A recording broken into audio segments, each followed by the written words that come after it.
के मोरे डोलिया ले आवेला विदा कारवावेला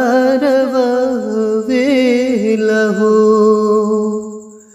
के मोरे डोलिया ले आवेला विदा कारवावेला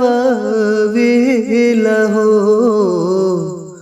के मोरा लावेला ओहरवा बड़ी रे भीनु सरवानु हो। के मोरा लावेला ओहरवा बड़ी रे भीनु सरवानु हो। ससुर मोरा डोलिया ले आवेले विदा कारवावेले हो। भसुर मोरा लावेले ओहरवा बड़ी रे भीनु सरवानु हो। भसुर मोरा लावे ले ओहरवा बड़ी रे भीनु सरवानु हो।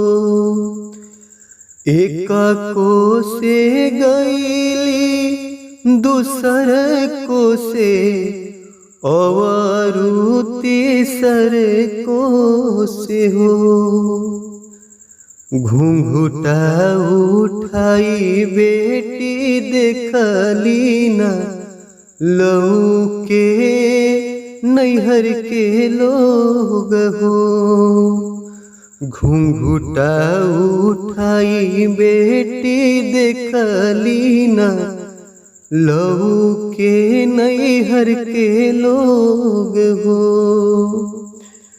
घोड़ावा चढ़ल अइले सुनर बर ओही समझावेले हो। घोड़ावा चढ़ल अइले सुनर बर ओही समझावेले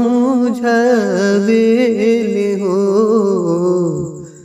छोड़ धनी मम्मी पापा के आस एही रे घर आपन हो।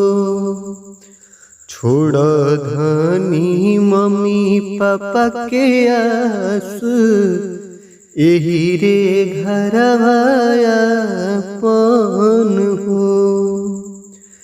के कर पापा के पापा कहब के कर मम्मी के मम्मी कहबो। के कर पापा के पापा कहब के कर मम्मी के अपन मम्मी हो। के कर पांजरवा लगी बैठबी के मोरे आपन हो। हमर पापा के पापा तू कही हाथ मम्मी के मम्मी कही हो। हमर पापा के पापा कही बोलाई हाथ मम्मी के मम्मी कही हो। हमारी पांजरवा लगी बैठी हाथ हमी धनिया अपन हो।